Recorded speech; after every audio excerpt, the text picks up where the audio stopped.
नमस्कार मित्रांनो, आज दिनांक 4 जून 2024. अनेक दिवसापासून आजच्या दिवसाची आपण वाट बघत होतो. आपण केलेल्या मतदानाचा रिझल्ट आज आला.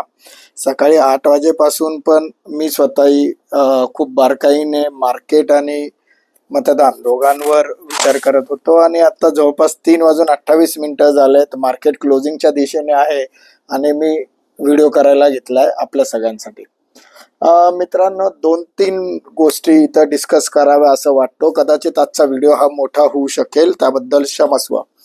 पहिली महत्वाची गोष्ट, आज सेन्सेक्सनी जवळपास 6,300 पॉईंट्सचा आपण काय म्हणू की रेंजमध्ये कारभार केला. 70,234.43 ला सेन्सेक्सचा लो होता, तर हायेस्ट हाय होता 76,300. असा हा जवळपास 6,000 पॉईंट्सच्या स्पॅम मध्ये सेन्सेक्स खेळत होता. आत्ता कुठेतरी 72,303, म्हणजे आता मार्केट क्लोजिंगलाच आहे, 72,303च्या दरम्यान आहे. आणि बऱ्याच दिवसानंतर मला स्वतःला असा मार्केट बघायला मिळालं. म्हणजे 2007चं किंवा कोविडच्या रेंज मधलं आम्ही मार्केट बघितलं होतं की त्यावेळेस ह्या स्पीडने मार्केट हलायचं. बँक निफ्टी तर जवळपास 6,500-7 हजाराच्या रेंजमध्ये 7 to 8% मुवमेंट दिली. 8% खाली बँक निफ्टी अथवा फिन निफ्टी क्लोज होतोय. असो, हे का झालं ह्याच्यामध्ये, कारण की ज्या काही फिगर्स आहेत त्या आता एका मिनिटामध्ये मार्केट सेटल झाल्यावर तुमच्या समोर येईलच. पण मित्रांनो, एक गोष्ट लक्षात घ्या, जे रिझल्ट्स लागतायत ते अपेक्षेच्या अतिशय विपरीत आहेत. जर आपण मार्केट क्लोज झालंय 72,562 ही प्रोव्हिजनल क्लोजिंग आलेली आहे.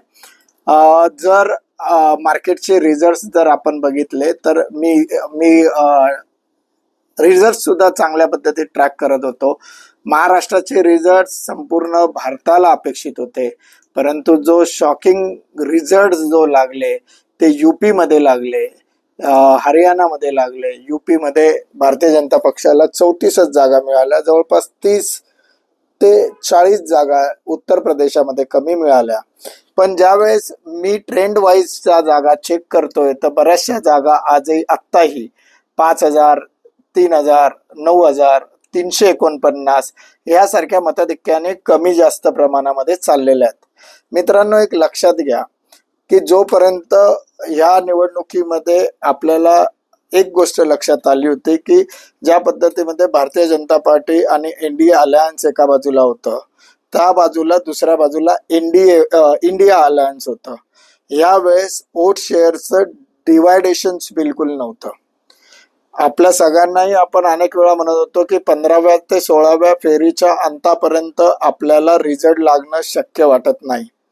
आत्ताही परिस्थिती तीच आहे, कारण की काही मतदारसंघांमध्ये आजही जवळपास 100 पेक्षा जास्त मतदारसंघ असे आहेत की तिथं 5,000च्या दरम्यानचे रिझल्ट अपेक्षित आहेत. स्पेशली हे कधी हे बघितलं तर जसं उत्तर प्रदेशामध्ये 12-15 जागांमध्ये सीटचं स्विंग अपेक्षित आहे. आता मी दुपारी 3:30 वाजलेत आणि त्यावेळेस मी आपल्याशी बोलतोय, त्यावेळेस अजूनही 25% काउंटिंग बाकी आहे. वेस्ट बेंगॉलमध्ये पण सेम कंडिशन आहे. वेस्ट बेंगॉलमध्ये जे सीट्स ममता बॅनर्जींच्या पार्टीला मिळाले 29 जागांवर त्या लिडिंग आहेत. त्याच्यापैकी जर आत्ताच्या क्षणाला जरी आपण मोजले तर 10,000च्या खालचे आता एकही सीट दिसत नाहीये आता तरी. पण मगाशी 4 सीट असे होते की जे 10,000च्या खाली होते. आता सगळे 14,000, 16,000, 28,000 अशा रेंजला ते गेलेले दिसत आहेत.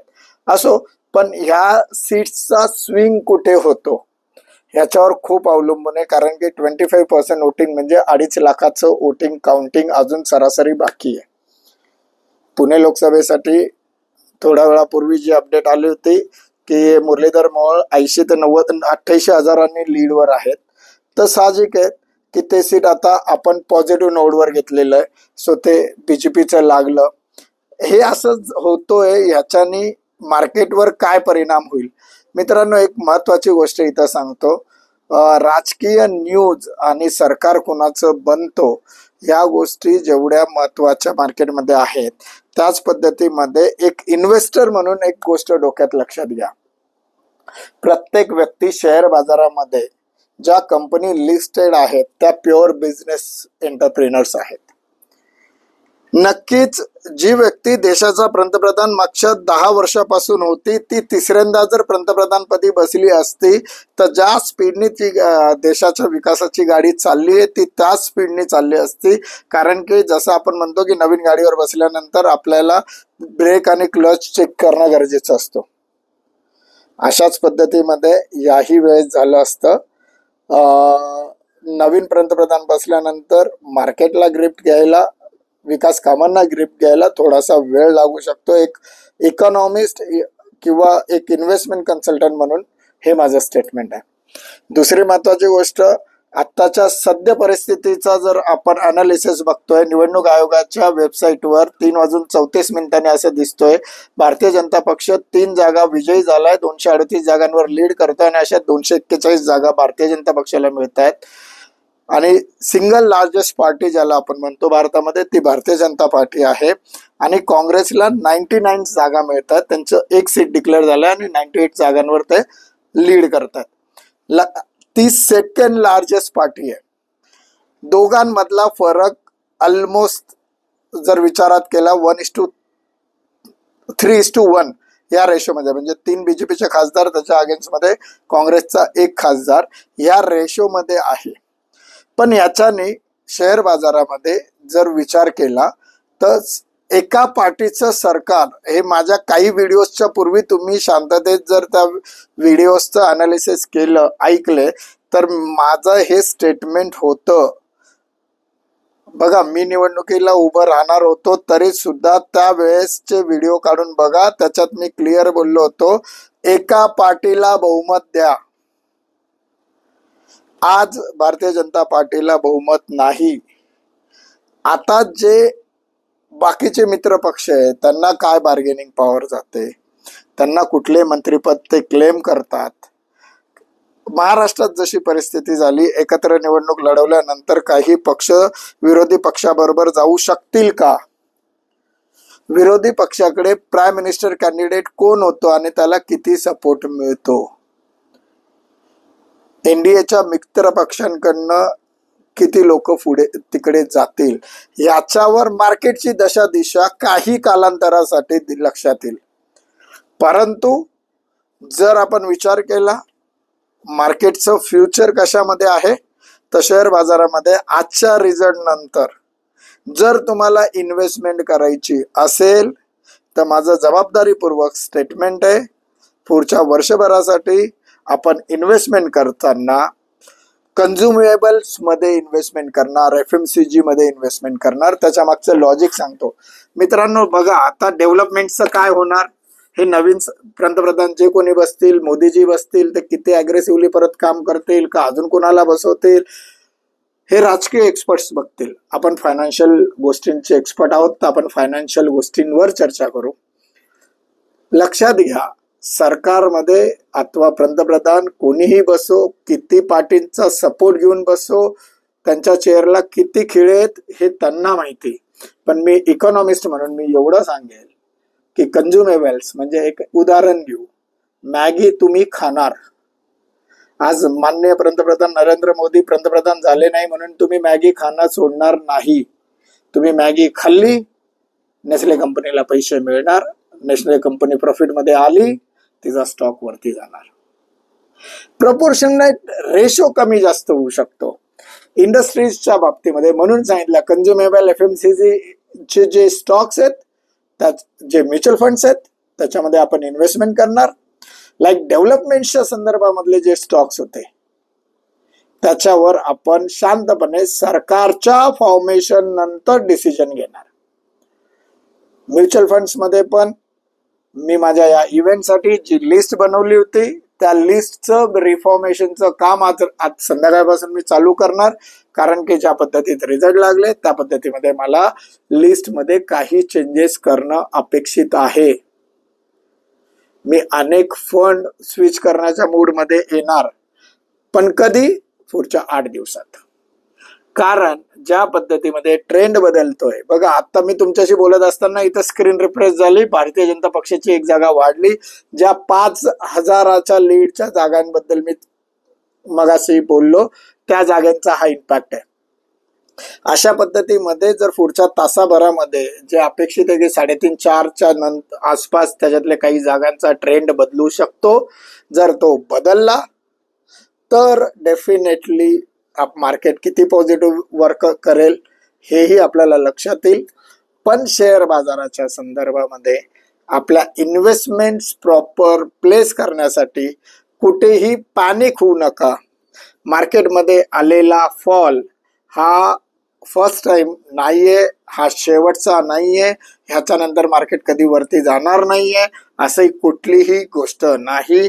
पॅनिक होऊ नका. आजचा सेन्सेक्सचं क्लोजिंग आहे 72,079.05, निफ्टी 21,884.5 अँड बँक निफ्टी 46,928.6. जवळपास बँक निफ्टी 4,051 पॉईंटने खाली आहे, सेन्सेक्स 4,389 पॉईंटने खाली आहे, निफ्टी 1,380 पॉईंटने खाली आहे. मला इथं एक सांगावंसं वाटेल, इन्व्हेस्टर्सनी पॅनिक होण्याची गरज नाही. विचार करा, 76,300चा डे हाय दिल्यानंतर 70,234 वर मार्केट गेलं होतं. त्याच्यानंतर मार्केटमध्ये 2,000 पॉईंटची रिकव्हरी आली आहे, म्हणजे 2.5% रिकव्हरी ही मार्केटमध्ये डे लो पासून आली आणि त्याच्यानंतर 72,079.05 वर सेन्सेक्स स्थिरावला. जेव्हा ज्या व्यक्तींनी 70,234 वर त्यांचे स्टॉक्स विकले त्यांनी हा विचार करणं जास्त गरजेचं आहे की जेव्हा तुम्ही स्टॉक विकले तेव्हा कोणीतरी विकत घेतले आणि त्याला 2,000 पॉईंट्सचा फायदा झाला आणि ज्यांनी विकले त्यांना 2,000 पॉईंटचं नुकसान झालं. मित्रांनो, पॅनिक होऊन स्टॉक कृपया विकू नका, पॅनिक होऊन म्युच्युअल फंडचं रिडम्पशन करू नका. क्षणिक मार्केट पडलेलं आहे. मी तुम्हाला आधी सांगितलं होतं की निवडणुकीच्या रिझल्ट नंतर 100 दिवसामध्ये रिटर्न्स एक्सपेक्ट करा. इमिजिएटली 4 तारखेला तुमचे भरपूर पैसे वाढतील हा विचार करू नका. याचं मी आधीच तुम्हाला अंदाज दिला होता. बाय प्रोटोकॉल काही गोष्टी स्पष्ट बोलता येत नाही. मी कृपया आपल्या सगळ्यांना विनंती करेल की माझे मागचे सगळे व्हिडिओ काढून बघा. त्याच्यामध्ये आज घडलेल्या प्रत्येक गोष्टीचा अंदाज आपण दिलेला होता. काही गोष्टींचा स्पष्ट अंदाज सामाजिक कार्यकर्ता म्हणून, एका राजकीय पक्षाचा अनालिसिस करणारा कार्यकर्ता म्हणून मला देता येणं शक्य नाहीये. जेवढी जास्त स्पष्टता मला तुमच्या आणि माझ्यामध्ये ठेवता येईल ती ठेवण्याचं प्रयत्न मी नेहमीच करत असतो. मार्केट रिझल्ट आणि अजून काय होऊ शकतो याच्यावर कदाचित आज रात्री अथवा उद्या सकाळी परत मी एक व्हिडिओ करेलच. आज आत्ता इथंच थांबतो. स्वाभिमानाने बोलूया. मी मध्यमवर्गीय. नमस्कार. जय हिंद. जय महाराष्ट्र.